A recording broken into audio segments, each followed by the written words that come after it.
Hello friends, welcome back to first step. I hope आप सब लोग बिल्कुल ठीक होंगे और अपने एग्ज़ाम्स के लिए प्रिपरेशन अच्छे से कर रहे होंगे।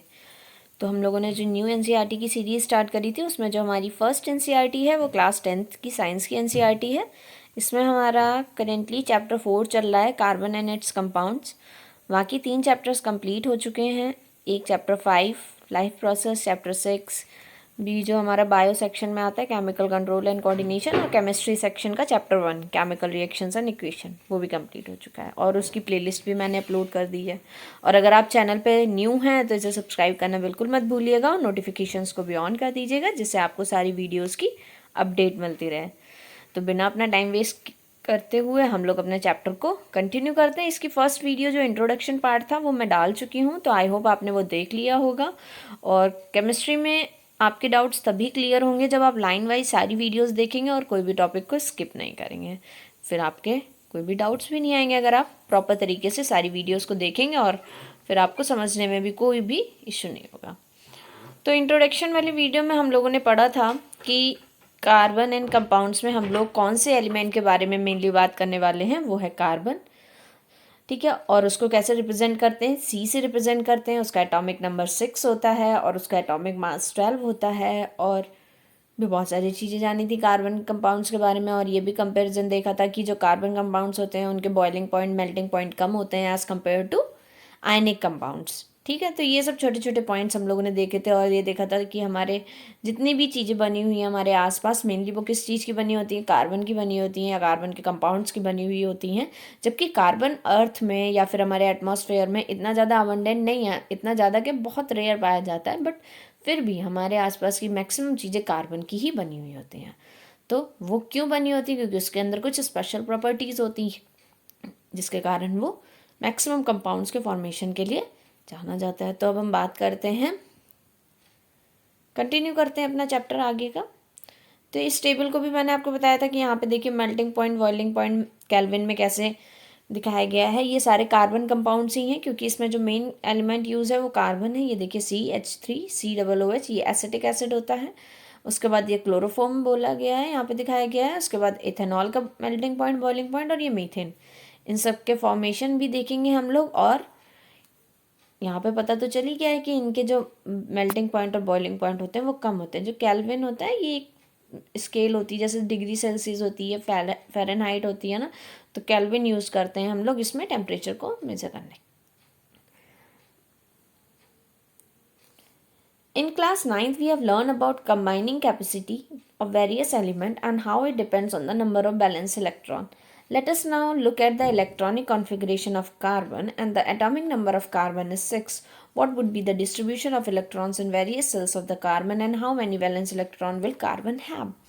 तो यहाँ पे बता रहे हैं कि क्लास 9th में जो हम लोगों ने एक चैप्टर पढ़ा था उसमें हम लोगों ने देखा था कि जो एलिमेंट्स होते हैं उनके बैलेंस इलेक्ट्रॉन्स कितने होते हैं, उनके सेल्स पढ़ते हैं ना आप लोग, के सेल, एल सेल, ये सारी आप लोगों ने पढ़ी होंगी। तो ये जो सेल्स पढ़ते हैं ना, कैसे जो हम लोगों ने पूरा एटम का स्ट्रक्चर पढ़ते हैं। एक न्यूक्लियस होता है, न्यूक्लियस में पॉजिटिव चार्ज और अंदर न्यूट्रल चार्जेस होते हैं। उसके बाद जो बाहर सेल होती हैं KLMN, ठीक है, तो उसमें क्या होते हैं, इलेक्ट्रॉन्स होते हैं, रिवॉल्व करते हैं। के में 2 इलेक्ट्रॉन्स आते हैं, एल में 8 आते हैं मैक्सिमम। तो इस तरीके से आप लोगों ने क्लास 9th में अपने पढ़ा होगा।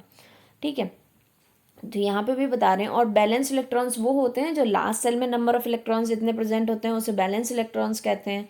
ठीक है, तो वो बैलेंस इलेक्ट्रॉन पे डिपेंड करता है कि एलिमेंट की किसी के साथ कंबाइन करने की कैपेसिटी। कंबाइन करना मतलब जुड़ना, किसी दूसरे एलिमेंट के साथ जुड़ना, या फिर बॉन्ड फॉर्मेशन की कैपेसिटी किस पे डिपेंड करती है कि उसके पास बैलेंस इलेक्ट्रॉन्स कितने हैं।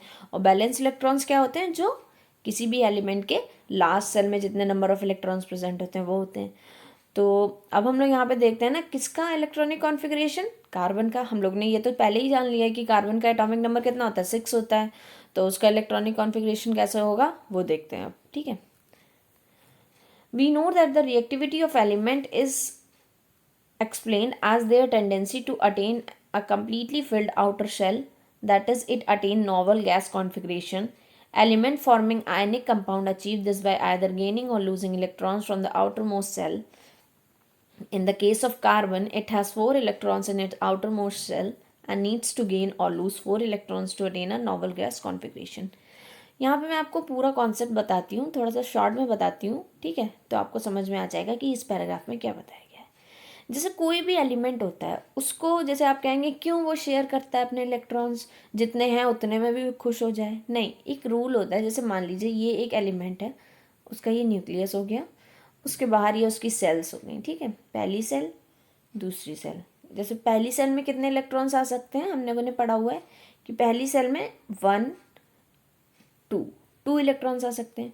दूसरी सेल्स में कितने इलेक्ट्रॉन आ सकते हैं, 8 आते हैं, ठीक है। अब ये कैसे पता चला कि पहली सेल में 2 आते हैं, दूसरी सेल में 8 आते हैं। जो नॉवल गैसेस होती हैं, आप लोगों ने पीरियोडिक टेबल देखा होगा, पीरियोडिक टेबल कुछ ऐसे तरीके की होती है, तो उसमें जो लास्ट में, जो लास्ट कॉलम जो होता है, रो होती है, उसमें जो एलिमेंट होते हैं ना, जैसे कि हीलियम, एरेगन, नियॉन, ये जो नॉवल गैसेस होती हैं, इनमें क्या होता है, इनका जो कॉन्फ़िगरेशन होता है, मतलब इनका जो इलेक्ट्रॉन का डिस्ट्रीब्यूशन होता है उनके सेल्स में, वो ऐसा होता है कि वो कभी भी किसी के साथ रिएक्ट नहीं करती हैं। रिएक्ट क्यों नहीं करती हैं, क्योंकि उनका जो कॉन्फ़िगरेशन है उनके में, अब जैसे वो किसी के साथ रिएक्ट नहीं कर रही हैं, ठीक है, जैसे एक्सपेरिमेंट किया गया, पता चला ये किसी के साथ रिएक्ट ही नहीं करती हैं। रिएक्ट क्यों नहीं करती हैं, ये न्यूट्रल हैं बिल्कुल, किसी के साथ ये नॉवल है।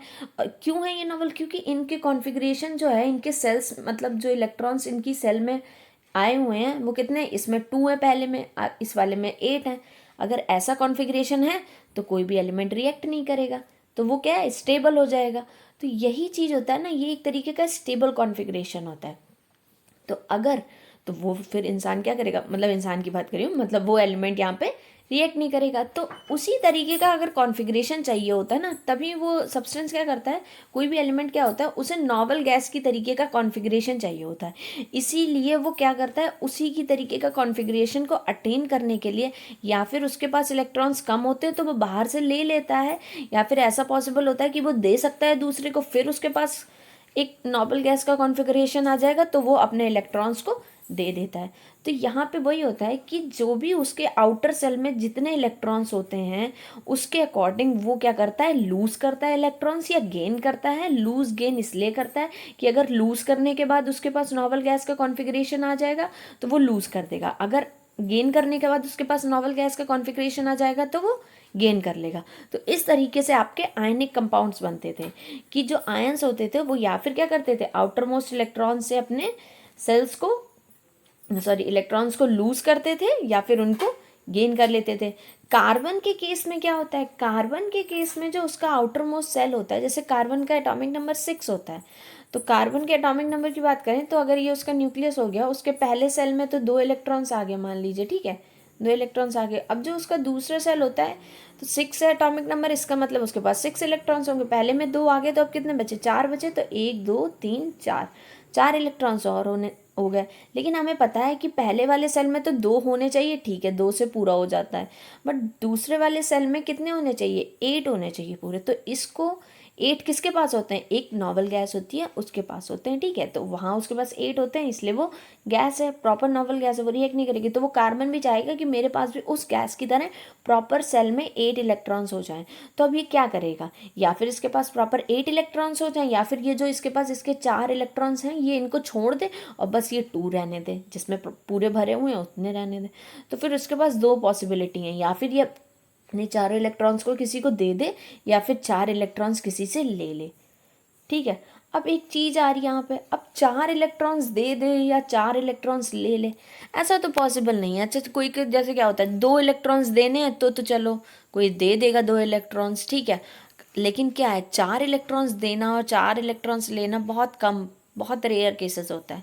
तो इसका ना कुछ और केस बन जाता है, तो उसके बारे में बात करेंगे। तभी ये आयनिक कंपाउंड नहीं बनाते हैं कार्बन यहाँ पे। जैसे हम लोग जब आयनिक बॉन्ड्स पढ़ते हैं हम लोग देखते हैं कि मैक्सिमम किसी भी एलिमेंट के ऊपर कितना चार्ज होता है। आपने कभी देखा है कि सोडियम के ऊपर मेनली क्या देखते हो, Na+ देख लिया, Cl के ऊपर Cl- देख लिया, या फिर SO4 है तो उसके ऊपर डबल नेगेटिव देख लिया, मतलब 2 इलेक्ट्रॉन्स उसने लिए होंगे, ठीक है। या फिर एल्युमिनियम में एल्युमिनियम के ऊपर +3 देख लेते हैं, आयरन के ऊपर आप लोग +3 देखते होंगे, ठीक है। तो इसका मतलब +3 का मतलब हुआ कि आयरन ने किसी को 3 इलेक्ट्रॉन्स दिए हैं, मतलब लूज़ करें, तभी तो ये पॉजिटिव आयन बना हुआ है यहाँ पे 3 इलेक्ट्रॉन्स देने के बाद। अब Cl है, Cl के ऊपर माइनस का सिंगल नेगेटिव बना हुआ है, इसका मतलब इसने किसी से एक इलेक्ट्रॉन लिया हुआ है, ठीक है। तो ये तो आयंस बन गए हैं। तो एक लेना इजी है, दो लेना इजी है, 3 तक पॉसिबल होता है लेना देना, ठीक है, दे देते हैं या ले लेते हैं किसी से इलेक्ट्रॉन। बट जब बात आती है 4 की, तो 4 में ना कोई इतनी जल्दी 4 इलेक्ट्रॉन अपने देने को कोई भी एलिमेंट तैयार नहीं होता है। तो इसी कारण क्या होता है ना, कार्बन कभी भी 4 के 4 इलेक्ट्रॉन पूरे देता ही नहीं है। ये ना ही कोई दूसरा एलिमेंट भी इसको पूरे 4 इलेक्ट्रॉन दे देता है कि ये अपने पूरे 8 कर ले अपनी उस वाली सेल में, या फिर ऐसा कार्बन करता है कि ये अपने पूरे 4 के 4 लूज़ कर दे। तो ये कार्बन कभी भी आयन नहीं बनाता है, बहुत डिफ़िकल्टी होती है कि 4 इलेक्ट्रॉन्स को वो लूज़ रहते हैं। तो क्या होता है, अब कैसे ये नॉवल गैस का कॉन्फ़िगरेशन अटेन करेगा, ठीक है। तो यही बताया गया है, यहाँ पे बोला भी गया है, if it were to gain और lose electron it could gain 4 electrons forming C4 minus, मतलब अगर 4 इलेक्ट्रॉन्स ले लेगा ना तो C4 माइनस एनायन बनाएगा। But it would be difficult for nucleus with 6 proton to hold to 10 electrons and that is 4 extra electrons. क्या होता है, आप लोगों ने पढ़ा होगा कि number of protons and number of electrons क्या होते हैं, सेम होते हैं। प्रोटॉन्स क्या मतलब पॉजिटिव चार्ज, जो न्यूक्लियस के अंदर पॉजिटिव चार्ज में दिखा रही थी वो उतने ही प्रोटॉन्स होते हैं जितने बाहर इलेक्ट्रॉन्स होते हैं। तो अगर कार्बन का एटॉमिक नंबर कितना था, 6 था, तो इसका मतलब इसके पास 6 इलेक्ट्रॉन्स थे, 6 प्रोटॉन थे। अगर वो 6 में अपने इलेक्ट्रॉनिक कॉन्फ़िगरेशन को पूरा अटेन करने के लिए 10 बनाने के लिए वो क्या करेगा, 4 इलेक्ट्रॉन्स बाहर से ले लेगा, और लेकिन अंदर प्रोटॉन तो कहीं और से आ नहीं पा रहे होंगे। तो क्या हो जाएगा, उसके ऊपर निगेटिव चार्ज, इलेक्ट्रॉन का निगेटिव चार्ज ज़्यादा हो जाएगा, और प्रोटॉन जो अंदर 6 है ना वो उसको बैलेंस नहीं कर पाएगा, एक तरीके से स्टेबल नहीं कर पाएगा। इसलिए होल्ड करना बहुत ज़्यादा डिफ़िकल्ट हो जाता है कार्बन के लिए। तो यही बात बोली गई है यहाँ पे कि इट कुड गेन, वो ले सकता है 4 इलेक्ट्रॉन्स एनायन बनाने के लिए, but it would be difficult for nucleus with 6 protons to hold on to 10 electrons, that is 4 extra electrons. तो लेकिन न्यूक्लियस के लिए तो पॉसिबल नहीं होगा ना कि 4 एक्स्ट्रा इलेक्ट्रॉन्स को प्रॉपर तरीके से उसे स्टेबलाइज कर पाए, इसलिए वो 4 इलेक्ट्रॉन्स नहीं लेके एनायन नहीं फॉर्म करता है। अब बारी आएगी क्या वो लूज़ करके कैटायन बना ले C4 का। It would require a large amount of energy to remove 4 electrons leaving behind a carbon cation with 6 protons in its nucleus holding on to just 2 electrons. तो ये बात भी हो जाएगी। पहली बात तो इतने इलेक्ट्रॉन्स लूज़ करने के लिए बहुत एनर्जी चाहिए होगी, 4 इलेक्ट्रॉन्स इतने ईजिली नहीं लूज़ हो पाते। मेनली क्या होता है, 1 इलेक्ट्रॉन 2 इलेक्ट्रॉन्स बहुत ईजिली चले जाते हैं, और 3 भी हो जाते हैं कुछ केसेस में, ठीक है। लेकिन 4 इलेक्ट्रॉन्स लूज़ करना बहुत डिफ़िकल्ट हो जाता है, तो इतनी एनर्जी नहीं मिल पाती है। और दूसरी चीज़, अगर 4 इलेक्ट्रॉन्स चले जाएंगे ना तो जो कैटायन बनेगा उसके बाद न्यूक्लियस के तो अंदर 6 प्रोटॉन्स होंगे और बाहर तो सिर्फ 2 ही इलेक्ट्रॉन्स बचेंगे, तो भी उसको वो अच्छे से होल्ड नहीं कर पाएगा। तभी कार्बन ना ही एनायन बनाता है ना ही कैटायन बनाता। अब वो जब इलेक्ट्रॉन्स दे नहीं सकता ना ही इलेक्ट्रॉन्स ले सकता है, तो वो कैसे अटेन करेगा नॉवल गैस का कॉन्फ़िगरेशन। तो इलेक्ट्रॉन जो कार्बन है उसने एक नई बॉन्ड बनाया है, ठीक है। जैसे आयनिक बॉन्ड में तो क्या हो रहा था, इलेक्ट्रॉन ले लो या फिर इलेक्ट्रॉन दे दो, बॉन्ड बन जा रहा था देने लेने से, ठीक है। बट कार्बन तो कुछ कर ही नहीं पा रहा था ऐसा, तो इसलिए कार्बन ने क्या किया, एक न्यू तरीके का बॉन्डिंग बनाई। अब वो बॉन्डिंग कौन सी होती है देखते हैं। Carbon overcomes this problem by sharing its valence electrons to other atom of the carbon or with atoms of other element. Not just carbon, but many other elements form molecules by sharing electrons in this manner, and the shared electrons belongs to the outermost cell of the both atoms and lead to both atom attaining the novel gas configuration. Before going on to the compounds of carbon, let us look at the simple molecules formed by sharing valence electron. अब यहाँ पे बता रहे हैं, अब जब वो ले दे नहीं सकता था तो उसने क्या किया, कार्बन ने चलो हम लोग शेयर कर लेते हैं, तुम्हारे बैलेंस इलेक्ट्रॉन में जितने होंगे मेरे बैलेंस इलेक्ट्रॉन में जितने होंगे, ऐसा मान लेंगे कि हम लोग शेयरिंग पे हैं कि जब तुम्हें ज़रूरत हो तब तुम ले लेना मेरे इलेक्ट्रॉन्स, और जब मुझे ज़रूरत होगी तब मैं ले लूँगा तुमसे इलेक्ट्रॉन्स। तो क्या होगा, ऐसा तुम ना मुझे पूरे तुमको देने पड़ेंगे इलेक्ट्रॉन्स, ना तुम्हें मुझे पूरे देने पड़ेंगे, क्योंकि इतना हमारे पास एनर्जी भी नहीं है, फिर हमारे न्यूक्लियस भी डिस्टर्ब हो जाएंगे। तो इसलिए हम लोग एक नया चीज़ करते हैं, शेयरिंग कर लेते हैं बैलेंस इलेक्ट्रॉन्स की। जैसे तुम्हारे पास भी लास्ट सेल में 4 इलेक्ट्रॉन्स थे कार्बन, दूसरे कार्बन से का, मेरे पास भी 4 हैं, और हम दोनों को करने कितने हैं, 8 करने अपनी लास्ट सेल में। तो क्या करेंगे, जब मुझे ज़रूरत पड़ेंगी अपनी पूरे नॉवल गैस को अटेंड करने का कॉन्फ़िगरेशन, तो मैं क्या करूँगा, तुम्हारे 4 इलेक्ट्रॉन्स ले लूँगा, शेयर कर लूँगा तुमसे। जब तुम्हें ज़रूरत पड़े तब तुम शेयर कर लेना। तो एक तरीके का ऐसा बॉन्ड बना लेंगे हम लोग कि शेयर कर सकेंगे अपने इलेक्ट्रॉन्स। तो हम लोग फिर नॉवल गैस का कॉन्फ़िगरेशन भी अटेन कर लेंगे दोनों लोग ही। तो इसी तरीके से सिर्फ कार्बन नहीं करता है, कार्बन के साथ और भी एलिमेंट कर लेते हैं इस तरीके की शेयरिंग, और कार्बन से हट के भी कुछ और एलिमेंट्स है जिसमें भी अगर मान लीजिए लास्ट सेल में 4 इलेक्ट्रॉन्स हुए तो वो भी तो करेंगे, जैसे कार्बन है, सिलिकॉन है, किस कभी कभी जो नाइट्रोजन होता है वो भी करता है। नाइट्रोजन जैसे जैसे उसके आउटर मोस्ट सेल में 5 इलेक्ट्रॉन्स होते हैं और उसको 8 इलेक्ट्रॉन्स कंप्लीट करने होते हैं, तो उसको कितने और चाहिए, 3 और चाहिए होते हैं। तो फिर वो भी क्या करता है, 3 को शेयरिंग कर लेता है। ठीक है, तो इस तरीके से और भी जो एलिमेंट्स होते हैं वो भी शेयरिंग करके अपने बॉन्ड्स बना लेते हैं और नॉबल गैस कॉन्फ़िगरेशन को अटेन कर लेते हैं। तो यहाँ पे ना हम लोग नेक्स्ट क्लास में रीड करेंगे कि कौन कौन से एलिमेंट्स जो होते हैं अपने इलेक्ट्रॉन्स को शेयर करते हैं और फिर वो क्या करते हैं, नॉबल गैस का कॉन्फ़िगरेशन अटेन कर लेते हैं। तो आई होप आपको ये जो बेसिक्स मैंने चीज़ें बताई हैं, कैसे आयनिक बॉन्ड बना उन्होंने, कैसे आयन्स बनाए, कैसे कार्बन क्यों नहीं बना सकता है आयन, दोनों बता दिया। आयन एनायन भी नहीं बना सकता ना वो कैटायन बना सकता, कोई भी आयन नहीं बना सकता वो, क्योंकि दोनों ही केसेस में उसका न्यूक्लियस डिस्टर्ब हो रहा है और या फिर उसे बहुत ज़्यादा अमाउंट ऑफ एनर्जी चाहिए हो रही है। बट आयनिक कंपाउंड्स में जो कम इलेक्ट्रॉन्स से बन जाता, बट वहाँ पे तो कार्बन को 4 इलेक्ट्रॉन्स शेयर करने थे, इसलिए कार्बन शेयरिंग ऑफ इलेक्ट्रॉन्स करता है।